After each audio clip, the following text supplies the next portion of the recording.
Today 24 news सत्य परिस्थितीचा सविस्तर आढावा।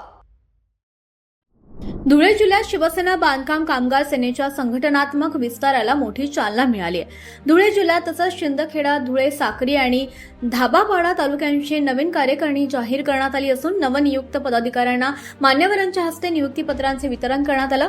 साक्रीच्या आमदार मंजुळाताई गावित, शिवसेना नेते हिलाल माळी, शिवसेना बांधकाम कामगार सेनेचे उत्तर महाराष्ट्र, विदर्भ आणि मराठवाडा विभागाचे सचिव अश्विन राजेंद्र जामदार आणि धुळे जिल्हा प्रमुख सुदाम नारायण शिरोडे, शिंदखेडा तालुका प्रमुख प्रकाश चौधरी यांच्या हस्ते नवनियुक्त पदाधिकाऱ्यांना नियुक्तीपत्रांचे वितरण करण्यात आलं। यावेळी मान्यवरांनी नवनियुक्त पदाधिकाऱ्यांचे अभिनंदन करत बांधकाम कामगारांचे प्रश्न प्रभावीपणे सोडवणं, असंघटित कामगारांना संघटित करणं आणि शासनाच्या विविध कल्याणकारी योजनांचा लाभ तळागाळातील कामगारांपर्यंत पोहोचवण्यासाठी सक्रियपणे कार्य करण्याचं आवाहन केलंय।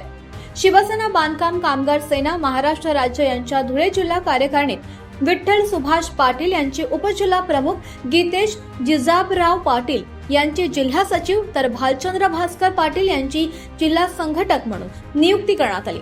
शिंदखेडा तालुक्याची धुरा माजी सैनिक भूषण अभिमन्यू पवार यांच्याकडे सोपवण्यात आली असून सचिन प्रकाश चौधरी यांची उपतालुका प्रमुख आणि विकास हिम्मत सिंग गिरासे यांचे तालुका संघटक म्हणून नियुक्ती करण्यात आली आहे। धुळे तालुक्यात किशोर गोविंद आढावे यांची तालुका प्रमुख, नितीन पाटील यांची उपतालुका प्रमुख, अविनाश लालचंद शेलार यांची वलवाडी तालुका प्रमुख, मोहन शिवाजी खैरनार यांची उपतालुका प्रमुख आणि महेंद्र सुपूड वाघ यांची तालुका संघटक म्हणून निवड करण्यात आली आहे। साक्री तालुक्यात किशोर वाघ यांची तालुका प्रमुख म्हणून नियुक्ती करण्यात आली आहे, तर अंकुश आसाराम चौधरी यांच्यावर उपतालुका प्रमुख पदाची जबाबदारी सोपवण्यात आली आहे। तसंच अमोल क्षीरसागर यांचे तालुका प्रमुख, विजय लक्ष्मण राठोड धोलीपाडा यांचे उपतालुका प्रमुख आणि राहुल वाघ टिटाणे यांची तालुका संघटक म्हणून नियुक्ती करण्यात आली।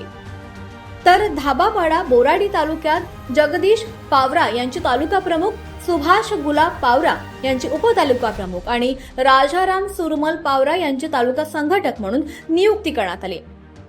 नवीन कार्यकारिणीमुळे धुळे जिल्ह्यात शिवसेना बांधकाम कामगार सेनेचे संघटनात्मक जाळे अधिक मजबूत होईल, तसंच बांधकाम कामगारांचे प्रश्न शासनापर्यंत प्रभावीपणे पोहोचवण्यास मदत होईल अशी अपेक्षा व्यक्त करण्यात येते।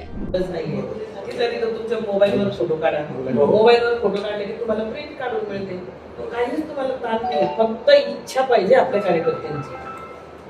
शासन कोणी असेल, शासन पण तुम्हाला काहीतरी त्या खर्चाचं काहीतरी मोबदला देऊ शकेल।